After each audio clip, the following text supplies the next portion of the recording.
Hello, everybody. Welcome back to another episode of Mondays with Mundy, and that's me, Jim Mundy, the historian for the Union Legacy Foundation. So it's summer. Summer has arrived, so I'm in my summer outfit. I hope you like it. I think it's appropriate enough. But so 2 episodes ago, the one about the odd couple that celebrated the 45th anniversary of my employment and Cassell Moore's employment at the Union League.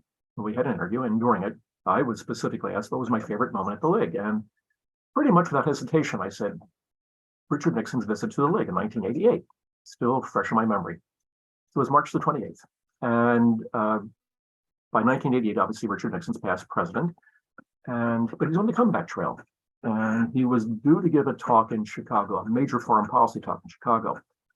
And so he was invited to come to the League as a bit of a warm-up for that, if you will. And why not? Because keep in mind, in terms of foreign policy, keep in mind that Richard Nixon's probably his greatest achievement, though it's always debatable, but I think was his reconnecting the world to China, perhaps. And so it was suggested to me then that since I talked about it at the interview, well, why not interview or talk about it with all of you? So we're going to visit the Union League on March the 28th, 1988, when Richard Nixon gave a foreign policy speech. So here we go. So I'm going to pull up my PowerPoint. And there it is. And I have to do the slideshow. Come on. From the beginning. Bingo. We got it. Okay. So Richard Nixon visits the League, March 28th, 1988. All right. Now, Nixon had been to the League once before, actually in 1960, when he was running for president. And so I thought I'd start back in 1960. And here he is in 1960. It was called Baseball with Dick. And he was a great baseball fan. And he knew a sports trivia like nobody else I've ever met. And so from left to right, we have Bruce Wallace, a member of the League. Dan Lehman, second from the left, is the general manager, of course, Richard Nixon. I don't know the gentleman with his back to us, but on the far right is League President Russell Hewer. So that was Richard Nixon's first visit to the League in 1960. And here we are in 1988. So that is League President Lewis Clodder on the left with President Nixon. And they are at the top of the stairs, the grand staircase in the Broad Street building. And Mr. Clodder is explaining to President Nixon all about the George Washington painting by Thomas Sully. And that's what's going on there. And so Mr. Nixon continued to walk around the house. And one of the things I got to do and why it's so memorable is that I got to give him a tour of the clubhouse. And along the way around the clubhouse, of course, we met different people. We met employees, first and foremost, because the members hadn't quite arrived yet. So on the left-hand side, we have Catherine Abernathy, who was a waitress, and as you can see, a big Nixon fan, big button on her uniform. She was a sweetheart, too, a wonderful lady. And on the right-hand side, we had the League general manager, Stanley Orr, shaking hands with the president. And Mr. Orr was also a big fan of Mr. Nixon's as well. So here we have the members getting to meet the president, and that is Mary Roebling, who was in the first class of women admitted to membership at the August board meeting in 1986, so just 2 years earlier. So there's Mary Roebling, of course, of the Roebling family thing, but Mary Roebling herself was a banker in New Jersey. So, and this is what the table looks like. And this is the library lounge, which is where President Nixon ate his dinner. You can see the League really went all out. And I have barely seen, at least I think, a more beautiful table setting in some ways. So there's that. This is the Fell room. And through the door is the present day McMichael room. But again, you can see how beautiful the place was really set. And this is going to be this, well, today it is the Mead room. Back then it was the South Marble. All right. You can tell by the chairs.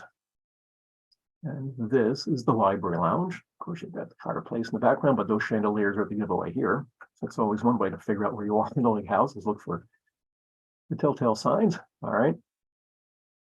This is Lincoln Hall, the way it was set for the talk, the presentation. You can see the cameraman there in the middle getting ready because he's going to record. And here we have the dinner itself. And so just to the left center is President Nixon. To the left of him is Mrs. Clodder, and to the right of him, oh geez, I forget already. figured out. But then we have Mr. Clotter to the right of that, and then we have Elizabeth Flood. President Flood, or Bob Flood would be the president after the Clotters, and you can see the back of Bob Flood's head there at the front. And on the far left, we have future president again, so we can see quite a powerful table. Robert Miller with Mrs. Miller next to him. So quite a table. And during the evening, we had 4 musicians from the Air Force Academy, and they called themselves the Strolling Strings, even though there's an accordion player in there, but nonetheless. But then they would obviously they would float through the whole clubhouse during dinner time, playing music all over the place. And lower left-hand corner, you see immediate past president Robert G. Wilder, left-hand corner. And here we have, and then during dinner, President Nixon went around and visited all the different dining rooms. And I mean, the room, the house was packed, but he very graciously and generously used his time to go visit everybody. Here's President Clotter taking him around the room, around the building, to the different rooms. And we have 2 more scenes of him doing that. And he couldn't have been friendlier, kinder, just ebullient. I mean, he was just in great spirits that night, and it showed. And in case you don't recognize the gentleman on the right-hand side, that is his son-in-law, David Eisenhower. So I don't think Julie, yes, Julie was there. I don't have a photograph of Julie and David, unfortunately. And here we have past President Hearn Hamilton on the right-hand side, and that's Betty Hamilton on the right, his wife. And then to the left, we have Judge Donald Jameson. I guess that's his wife there. And Judge Jameson was on the board of directors at that point. At least he had been. And here we have President Nixon's actual presentation in Lincoln Hall. And you can see how the stage was set. And what I like is that they didn't use a lectern that blocks him visually.